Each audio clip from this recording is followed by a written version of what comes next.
The third quality that we're going to talk about is a fundamental trust that life itself is safe. The term here that we're using is essential safety, an essential trust. It's like an unspoken belief that everything will turn out okay, that the universe is basically good and has our best interests at heart.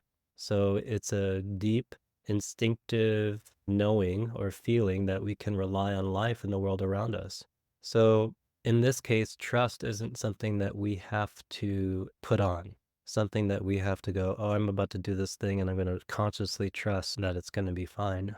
It's a much deeper level of trusting, a much deeper level of knowing that we are safe, that we are in contact with something that's supporting us, something that is deeply protective, deeply knowing of who we are, deeply accepting. What we're talking about here is that even when things go wrong, in being able to simply be present to it and feel it and accept it, we come back into contact with an essential kind of safety. So if we have not lost this, if we are still in touch with it, this kind of trust is really strong. It's just built into our being. How is this different from our usual way of thinking about trust? It's dependent on external circumstances, right? Most of the time when we think about trust. So this is something that I can trust because it's happened consistently over the last 10 years. Or I can trust this person because he or she has always been there for me. And then we say we don't trust this, we don't trust that because it's failed us before, or whatever it is. So this kind of essential trust is unwavering. It doesn't depend on any kind of specific circumstance. It's a kind of trust that gives us the courage to face the unknown without any kind of fear. So if we lose contact with knowing that essential trust, essential safety, then obviously, again, going back to this ratio that we've talked about in the beginning, our perceived threat goes way up. Our experience of the world, the lens that we see the world through, is very dangerous.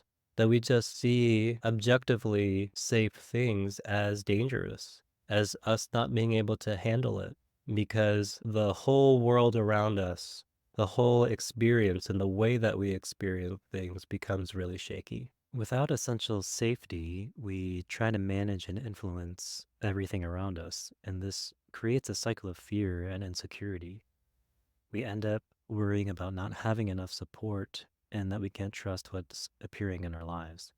So, the more that we try to control, the more isolated and entrenched in anxiety we become. And this creates a perpetual self fulfilling cycle because we're seeing things through the belief that the universe won't take care of us. This has a lot of implications to it, not just psychologically, but physically also. So, a lot of my clients who have physical symptoms of anxiety are perpetually tense and constricted. If you think about that, this makes a lot of sense. So, instead of feeling confident that the universe will provide what you need, you end up living with a sense of unease and insecurity. And this lack of trust prevents us from living authentically and courageously because we're too afraid to take risks or engage wholeheartedly in life. There's just too much at stake for us to be able to cope with what's happening in our lives. So, reconnecting with essential safety involves overcoming these barriers and returning to this natural state where we see that we actually are supported by an inherent goodness. And understanding and addressing these things that get in the way of essential safety actually moves us closer toward it so that we can live our lives with more trust and confidence instead of anxiety.